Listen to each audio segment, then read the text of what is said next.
Hello, my dear friends and students. Most welcome to my YouTube channel.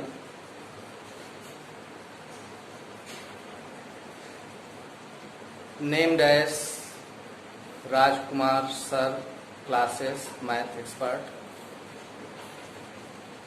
तो इस YouTube channel के माध्यम से हम बहुत सी आवश्यक चीजों के बारे में जानने का प्रयास करते हैं। तो इस वीडियो में आइए हम आपको बताते हैं घन तथा घनमूल। इंग्लिश वर्ड में है cube and cube roots. Cube and cube roots, ये बेसिक कमजोरी बनी रहती है बच्चों में, जो कि आगे चल करके कंपटीशन लेवल के लिए निगेटिव स्टेप हो जाते हैं। तो इस वीडियो के माध्यम से हम अपनी बेसिक कमियों को दूर करते हैं, दूर करने का प्रयास करते हैं। चलिए तो वीडियो की ओर बढ़ते हैं। उससे पहले हम आपसे बारंबार यही कहेंगे कि वीडियो को शुरू से लास्ट तक देखिए, तब आप कहीं अच्छे निष्कर्ष तक पहुंच सकते हैं, समस्याओं को समझ सकते हैं, उनसे कैसे निजात पाना है, कैसे हम समस्याओं को हल करेंगे, विधि को पर्याप्त रूप से जान पाएंगे। तो वीडियो को अंत तक जरूर देखा करें, लाइक करें, सब्सक्राइब करें और शेयर भी करें। चलिए यहाँ पर इस वीडियो में हम सबसे पहले क्यूब के बारे में जानते हैं, यानी घन। क्यूब का मतलब है किसी भी संख्या में घात 3। किसी भी दी गई संख्या पर घातांक 3, अर्थात a पर घाती 3। इसका मतलब a इंटू a कितनी बार गुणा करना है, घातांक जितना लगा होगा। तो यहाँ हम घन पढ़ रहे हैं, यानी क्यूब के बारे में पढ़ रहे हैं। तो क्यूब में घात कितनी होती है, 3। तो 3 घात का मतलब है a का a में ही गुणा करेंगे। कितनी बार, 3 बार। जैसे कि मान लो 2 पर घाते 3 है, इसका यदि मान हमको ज्ञात करना है तो बताइए, हम 2 का 2 में ही गुणा करेंगे। कितनी बार करेंगे, 3 बार, क्योंकि घातांक 3 लगी है। तो 2 का पहाड़ा 2 में पढ़ लीजिए, 2 दूनी 4, 4 का पहाड़ा 2 में पढ़ लीजिए, 4 दूनी 8। इस तरह से ये 8 प्राप्त होता है। जैसे 3 पर पावर 3 है, 3 का क्यूब निकालना है। You have to find out the cube of 3, then you can write here 3 into 3 times. How many times, 3 times. 3 बार 3 से गुणा करेंगे और 3 टेबल पढ़ेंगे। 3 3 जा 9, 9 3 जा 27। ऐसे ही -4 का क्यूब, इट मीन्स -4 इंटू -4। ऋण 4 का क्यूब करेंगे तो ऋण 4 का ही आपस में गुणा कितनी बार करना पड़ेगा, 3 बार। तो अब देखिए, थोड़ा सा ध्यान दीजिएगा, यहाँ माइनस संख्या का क्यूब निकालना है। तो माइनस संख्या का क्यूब निकालने के लिए 3 बार माइनस है। और जब हम 1 माइनस और 1 प्लस का गुणा करते हैं संख्या में, जैसे मान लो 2 संख्याएं हैं, एक संख्या ऋणात्मक है, एक संख्या धनात्मक है, एक ऋण संख्या एक धन संख्या का गुणा करने पर ऋण आता है, चाहे ऋण पहले हो चाहे ऋण बाद में हो। यदि एक संख्या ऋणात्मक है, एक संख्या धनात्मक है, तो ऋण धन का गुणनफल ऋण आएगा। और यदि वहीं 2 बार ऋणात्मक संख्याएं हैं, दो बार ऋणात्मक संख्याएं हैं, ऋण संख्या का ऋण संख्या में गुणा करना है, तो दो बार ऋण होने पर गुणनफल उसका धन हो जाएगा। जैसे कि ऋण का गुणा ये धन में बदल जाएगा, एक ऋण और एक धन का गुणनफल ऋण आएगा। धन गुणे एक ऋण है, एक धन एक ऋण में आएगा। अब दोनों संख्याएं यदि धनात्मक हैं, दोनों संख्याएं धनात्मक हैं, उनके बीच में गुणे का चिन्ह है, तो धन में गुणनफल आएगा। तो गुणनफल किस में आएगा? धन में। इस तरह से ये प्रोसेस अच्छी तरह से गौर कर लीजिए। यहाँ ऋणात्मक संख्या का क्यूब निकालना है, इसका मतलब है ऋण कितनी बार गुणा में है? 3 बार। एक बार यदि ऋण है, एक बार धन है तो ऋण आएगा, 2 बार ऋण है तो धन आएगा, पुनः 3 बार यदि ऋण में है, यानी 3 बार ऋणात्मक संख्या आपस में गुणा हो रही हैं, तो वहां गुणनफल ऋण में आएगा। और 4 बार ऋण की संख्या यदि गुणनफल में है तो धन हो जाएगा। तो इस तरह से हम देख रहे हैं कि ऋणात्मक संख्या ऋण चिन्ह यदि विषम संख्या के रूप में है तो उसका गुणनफल ऋण में आएगा। चलिए यहाँ पर हम देखते हैं ऋण 4 का क्यूब, ऋण 4 गुणे ऋण 4 गुणे ऋण 4, तो 3 बार ऋणात्मक संख्या है, 3 बार में ऋण संख्या का गुणनफल ऋण में आएगा। 4 चौक 16, 4 से 4 में गुणा। You have to read out the table of 4 to 4, 4 4 जा 16, 16 4 जा 64। तो इस तरह से यहाँ पर माइनस में 64 आंसर आएगा। जैसे मान लो कोई संख्या है 2/3 का होल क्यूब, धन निकालना। You have to find out the cube of 2/3, तो पावर 3 लगाना है। और इसी 2/3 को कितनी बार लिखना है? 2/3 और इस तरह से 2 2 जा 4, 4 2 जा 8। यहाँ पर 2 की टेबल पढ़ेंगे 2 से 2 में, 2 2 जा 4, 4 से 2 में पढ़ेंगे 4 2 जा 8। और इस तरह से 3 3 जा 9, 9 3 जा 27। तो if you have rational numbers, then the cube of rational number you will get in rational form। यानी ये 2/3 है, 2/3, 2/3, इस तरह से इनको विस्तारित रूप में लिखे मान निकाल लेंगे तो घन इस तरह से निकाला जाए। ये नेक्स्ट एग्जाम्पल है। और अब हम पढ़ेंगे पूर्ण घन, means perfect cube, perfect cubes, पूर्ण घन। कैसे हम डिसाइड कर सकते हैं कि दी हुई संख्या पूर्ण घन है?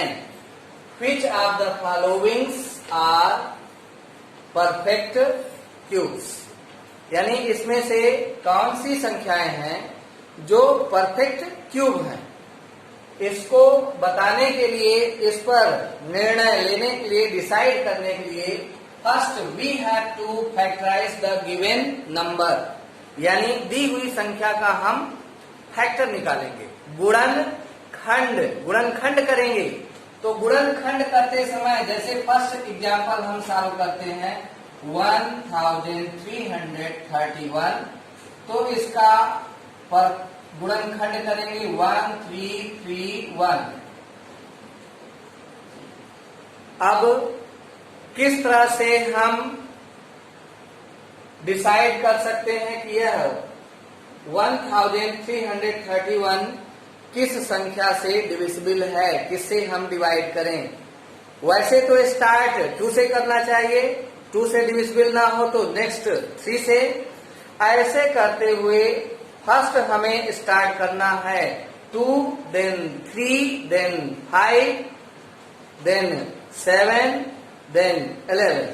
यानी ये संख्या जो है डायरेक्ट 11 से कटेगी, तो 11 से इसको हम डिवाइड करते हैं। तो चलिए 11 की टेबल 11 की का पहाड़ा 13 के लिए पढ़ेंगे, यहाँ 13 है, तो इस 2 अंक में पहले पहाड़ा पढ़ेंगे, तो 13 में 11 के लिए पहाड़ा पढ़ेंगे, तो 11 एक कम 11, भागफल कितनी बार आया? एक बार। 11 एकम यानी 13 में 11 से भाग कितनी बार गया? एक बार। देख लो 11 एकम 11 एक बार, और 11 दूनी 22 दो बार पढ़ेंगे, 22 13 से अधिक हो जाता है, तो हमें केवल एक बार पढ़ना है, यानी भागफल यहाँ एक आया तो भागफल यहाँ लिखा जाता है, इसके नीचे भागफल लिखेंगे। तो 11 एकम 11, एक दो बचेगा, और 3 के पहले 2 यदि लिखते हैं तो हो जाता है 23। तो 11 दूनी 22 दो बार जाएगा, 23 में से 22 घटाएंगे बचेगा 1, और इस 1 के बगल में आएगा 11 हो जाएगा, 11 एकम 11। मान लीजिए आपको डिवाइड करने में तकलीफ है इस तरह, तो ऐसे लिख करके भी रफ में डिवाइड कर सकते हैं। तो 11 एकम 11 बचेगा 2। अब देखिए बगल में ये संख्या जो हर बचता है यहाँ शेष बचेगा, उसे हम 3 के बगल में लेंगे तो कितना हो जाएगा? 23 23 11 का पहाड़ पढ़ेंगे, 11 दूनी 22, इस तरह से 2 बटे शेष बचेगा 1। अगली संख्या हम यहाँ लेते हैं 11 हो जाएगी, 11 एकम 11। तो भागफल कितना आया है यहाँ पर? 121। यही भागफल यहाँ लिख लेना है। चलिए अब यहाँ पर हम 11 से पुनः भाग देते हैं, तो 11 से 12 में भाग करेंगे तो 11 एकम 11 एक बार जाएगा, 12 में से 11 घटाएंगे 1 बचेगा, और ये अगली संख्या 1 के बगल में आएगी। जैसे यहाँ पर पुनः हम भाग देते हैं 11 से 121 में, तो 11 एकम 11 बचेगा 1, और ये अगली संख्या 11 एकम 11, इस तरह से 11 आएगा, और पुनः ये संख्या 11 से डिविजिबल है तो 11 एकम 11। तो हमारे पास यहाँ पर इसका फैक्टर प्राप्त हुआ 11 गुणे 11 गुणे 11। तो देखिए यहाँ पर गुणनखंड कितना है? 11 गुणे 11 गुणे 11, और ये 3 पदों का जोड़ा बन रहा है, 3 पद का जोड़ा बन गया है। कहने का मतलब 3 अंकों का एक समूह, एक पेयर बना है। तो 3 अंकों का एक समूह क्यूब में घात 3 होती है, अर्थात यहाँ पर 3 पदों में से एक पेयर बनेगा। तो 3 पदों में से 3 पूरा पद बच रहा है, ना तो अधिक है ना ही कम है, यानी गुणनखंड पूरे समूह में यहाँ पर 3 का जोड़ा बन रहा है, अर्थात यह संख्या 1331 पूर्ण घन है, परफेक्ट क्यूब है। जब जोड़ा बन जाएगा, 3 का जोड़ा बन जाएगा तो ये परफेक्ट क्यूब है। तो यहाँ पर हम लिख देते हैं कि यह क्या है? पूर्ण घन, यानी परफेक्ट क्यूब है। इसी तरह से अगले एग्जाम्पल को भी यदि हम चेक करें तो जोड़े यदि 3 अंकों के 3 पदों के जोड़े बन जाएं तब वह पूर्ण घन है अथवा नहीं है। तो चलिए नेक्स्ट एग्जाम्पल को हम देखते हैं, उसे हल करते हैं।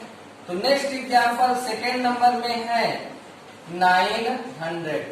अब 900 को हम फैक्टर करेंगे, गुणनखंड करेंगे। तो पहले स्टार्ट करते हैं 2 से, क्योंकि इकाई का अंक 0 है इसलिए 2 से भाग चला जाएगा। तो जब 2 से भाग जा रहा है तो 2 से भाग हम देंगे। तो 2 से यहाँ एक अंक है, एक ही अंक में यहाँ गुणनखंड करना है, तो एक अंक में भाग देंगे। तो 2 से 9 में भाग देने के लिए कितनी बार जाएगा? 2 से यदि हम भाग देते हैं तो कितनी बार जाएगा? 2 चौक 8 4 बार, और 2 पंचे 5 बार करेंगे, पहाड़ा ले जाएंगे तो 10 अधिक हो जाता है। इस तरह से 2 चौक 8 बचेगा 1, हासिल 1 बचेगा शेष, और फिर ये बगल में आ जाएगी 0 के साथ आ जाएगा 10, 2 पंचे 10, और इस तरह से फिर ये 0। फिर से मैं एक बार एग्जाम्पल के तौर पर बता दे रहा हूं कि 2 से 2 चौक 8 4 बार जाएगा, 8 यहाँ घटाया जाएगा। भागफल तो 4 हुआ, लेकिन 2 चौक 8, 2 का पहाड़ 4 बार में 8 यहाँ 9 में से घटाएंगे, बचेगा शेष 1। अगली संख्या यहाँ 0, 10 हो गया, 2 पंचे 2 और 5 का गुणा करने पर 10, 10 घटाएंगे 0, अगली संख्या 0, यहाँ 0। तो इस तरह से ये भागफल बनेगा। अभी भी 2 से भाग चला जाएगा, 2 दूनी 4। अगली संख्या 5 में, 5 के लिए 2 दूनी 4, 1 बचेगा, 10 हो जाएगा, 0 के पहले आ जाएगा, 10 होगा, 2 पंचे 10। अब इसके बाद 2 से भाग इसमें 225 में नहीं जाएगा। तो जब 225 में नहीं जाएगा तो अगली संख्या हम 3 से करेंगे। तो 3 से यहाँ पर 3 सते 21, जाने के कैसे कि 3 से भाग जाएगा, इसके लिए विभाज्यता का नियम लागू होता है। इनके अंकों को जोड़ दीजिए, 5 2 7 और 2 9। 5 में 7 2 जोड़ेंगे 7, 7 में 2 जोड़ेंगे 9। अंकों का जोड़ यदि 3 के पहाड़े एक संख्या आती है तो उसमें 3 से भाग चला जाएगा। अर्थात 3 से 22 में करेंगे, 3 सते 21, 22 में से 21 घटाएंगे, 1 बचेगा, 5 के बगल में 1, 15, 3 पचे 15। पुनः 7 5 12, 12 3 के पहाड़े में, इसलिए 3 से भाग अभी जाएगा, 3 दूनी 6, 1 बचा, 3 पचे 15। अब इसमें 5 और 2 का जोड़ 7, 7 3 के पहाड़े में नहीं है तो इसमें 3 से भाग नहीं जाएगा। नेक्स्ट संख्या अब हम स्टार्ट करते हैं 5 से। तो 5 पचम 25, 5 पचम 5 एकम 5। तो यहाँ देखिए गुणनखंड यहाँ पर है 2 गुणे 2 गुणे 3 गुणे 3 गुणे 5 गुणे 5। देखिए किसी भी पद का 3 पदों का समूह नहीं बन रहा है, लेकिन यह आवश्यक नहीं है कि किसी एक पद का जोड़ा बन जाए बाकी का नहीं बन रहा है, तो वह परफेक्ट क्यूब नहीं होगा। परफेक्ट क्यूब तभी होगा जब सभी पदों का 3 अंकों का जोड़ा बनेगा, अर्थात यह पूर्ण घन नहीं। नेक्स्ट एग्जाम्पल में आप इस तरह के क्वेश्चन पाएंगे जिसमें कि पूछा जाएगा कि दी हुई संख्या में किस छोटी से छोटी संख्या से गुणा करें कि वह पूर्ण घन बन जाए। फिर से एक बार क्वेश्चन को रिपीट कर रहा हूं। वह छोटी से छोटी संख्या ज्ञात कीजिए जिससे दी हुई संख्या में गुणा करने पर गुणनफल पूर्ण घन हो जाएगी। इस तरह के प्रश्न में find the smallest number by which on multiply we can get perfect cubes. तो इस तरह क्वेश्चन में दी हुई संख्या का फैक्टर करेंगे। तो जैसे फर्स्ट है 5400, तो इसका इस तरह से हम फैक्टर कर लेते हैं 5400। 2 से 2 2 जा 4, 1 बचेगा, 2 7 जा 14, 0 0। अगेन बाई 2, 2 1 जा 2, 2 3 जा 6 और 2 5 जा 10, 0। पुनः 2 से भाग देंगे, 2 6 12 और 1 15, 2 सते 14, 1 बचेगा, 2 पंचे 10। अब इसके बाद 5 2 5 और 7 12, 12 6 18 अंकों का जोड़ यदि 3 के पहाड़े में है, इसका मतलब है कि इसमें 3 से भाग चला जाएगा। चलिए फिर 3 से डिवाइड करते हैं। 3 दूनी 6, 7 में भी 3 दूनी 6, 1 बचा, 3 पचे 15। पुनः देखिए यहाँ पर 5 2 7, 7 और 2 9, अभी भी 3 से भाग चला जाएगा। तो 3 से 3 सते 21 और 1 बचेगा, 3 सते 21, 22 में से 21 घटाएंगे, 1 बचेगा, 15, 3 पचे 15। पुनः यहाँ पर 3 से 3 दूनी 6, 3 पचे 15 और अब ये 5 से 5 पचम 25 और 5 एकम 5। तो इस तरह से देख रहे हैं कि गुणनखंड 2 गुणे 2 गुणे 2 गुणे 3 गुणे 3 गुणे 3 और ये है गुणे 5 गुणे 5। तो देखिए ये परफेक्ट क्यूब नहीं है, पूर्ण घन नहीं है। क्यों नहीं है? क्योंकि 2 का 3 का जोड़ा तो बन रहा है और 3 का भी जोड़ा बन रहा है, लेकिन अदर संख्या यहाँ पर 5 है, जिसमें 5 का जोड़ा 3 पदों का, यानी 5 3 नहीं है। कहने का मतलब है कि 5 के 3 के जोड़े यहाँ पर्याप्त संख्या में नहीं है, 1 5 की कमी है, तो इसका जोड़ा पूर्ण नहीं बन रहा है, ये पूर्ण घन नहीं है।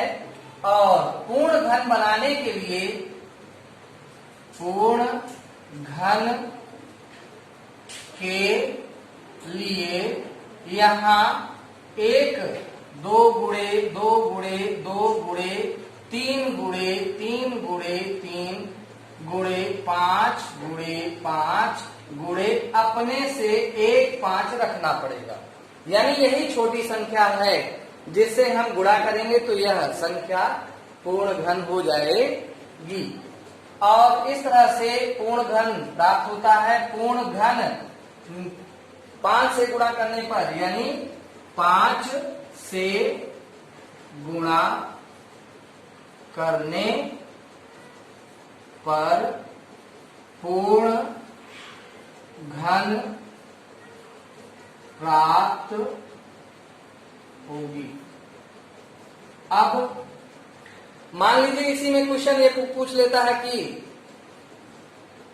किस संख्या से, छोटी से छोटी संख्या किस संख्या से डिवाइड करें। इसी में क्वेश्चन मान लीजिए मल्टीप्लाई की बजाय आ जाता है डिवाइड पर, यहां पर आ जाता है डिवाइड के लिए on divide we can get perfect cubes. तो पर इसी तरह से गुणनखंड करना है और जितने अधिक हैं, जैसे इसका जोड़ा बन रहा है, इसका जोड़ा बन रहा है, इसका जोड़ा नहीं बन रहा है, तो इन्हीं दोनों 5 से पूरे पदों में भाग दे देंगे तो पूर्ण घन प्राप्त हो जाएगा।